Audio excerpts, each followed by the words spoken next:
Περάσουν μπατέρι.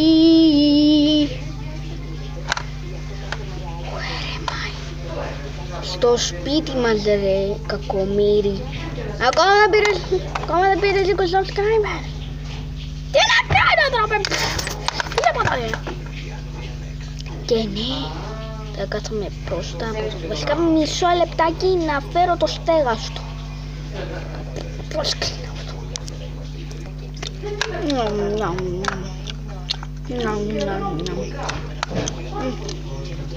Τι τρως?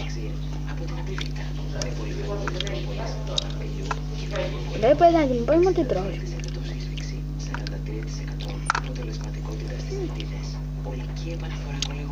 Θα μου πεις τι τρως? Ένα πίνουμε ντόνατ. Απ' το Lidl. Απ' το Lidl. Άνι, καινούριο σπόνσορας. Το Lidl. Το Lidl. Τι είναι το Lidl? Σούπερ μάρκετ. Ένα υπέροχο σούπερ μάρκετ. Τι κάνει? Πουλάει πράγματα. Και πουλάει απίστευτα πράγματα. Τι πράγματα πουλάει? Χριστουγεννιάτικα ρε. Πουλάει χριστουγεννιάτικα πράγματα, πασχαλίνα. Και είναι όπως ο Γαλαξίας που έχω πάει που τέρμα πίσω έχει χριστουγεννιάτικα, νησιάτικα, καλοκαιριάτικα, ό,τι έχει περισσεύει με τον πρώτο χρόνο. Και φύγε. Μα όχι.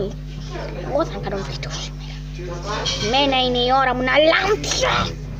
Ναι, ήρεμο.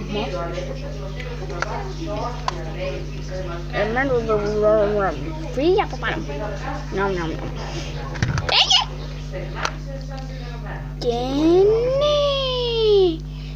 Και ναι λοιπόν, ο καινούριος σπόνσορας είναι το...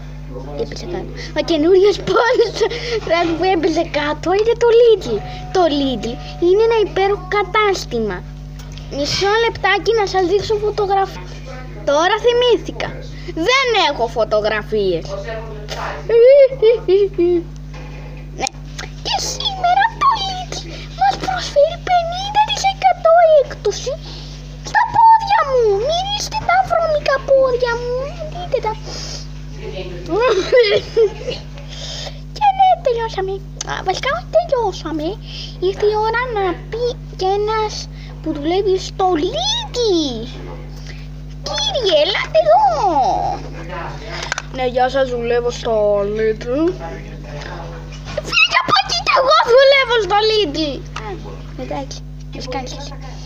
Και είναι ένα ηλίθιο μαγαζί που είναι σχεδόν έξω από την καρδίτσα. Και εγώ πρέπει κάθε μέρα 5,5 ώρα που κανονικά ανοίγει 10. Και εγώ πρέπει 5,5 ώρα να πηγαίνω και να σφουγγαρίσω, να καθαρίσω, να βάζω τα τρόφιμα. Και οι πελάτες με φταίνουν και από πάνω. Είναι πανηλήθεια τα Lidl. Και ναι, αυτός εδώ ήταν ο πολύ γλυκός μας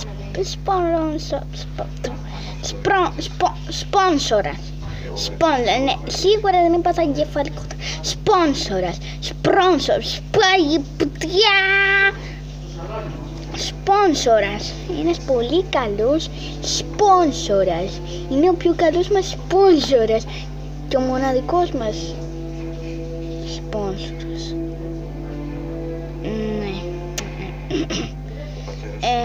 Ναι, και αυτό ήταν το βίντεο. Άμα σας άρεσε κάντε like, subscribe. Τα λέμε στο επόμενο βίντεο. Και πάει και διαφημιστικό διάλειμμα. Prank. Όχι, το μπεμπέ σας έχει και τι επάνω του. Πάρτε τα νέα Pampers και βάλτε τα του. Αυτά τα νέα Pampers είναι τόσο ελαφριά και τόσο καλά που αντέχουν 50 λίτρα κατούρια. Οπότε άμα γεμίσει δεν μπορεί να πάει και πουθενά κιόλας. Οπότε και μπορείτε να κάνετε τις δουλειές σας και να έχετε και τον μπεμπέ σας ασφαλή. Good job! Και ναι, αυτά ήταν το βίντεο. Αν σας άρεσε κάντε like, subscribe και να λέμε στο επόμενο βίντεο. Bye bye.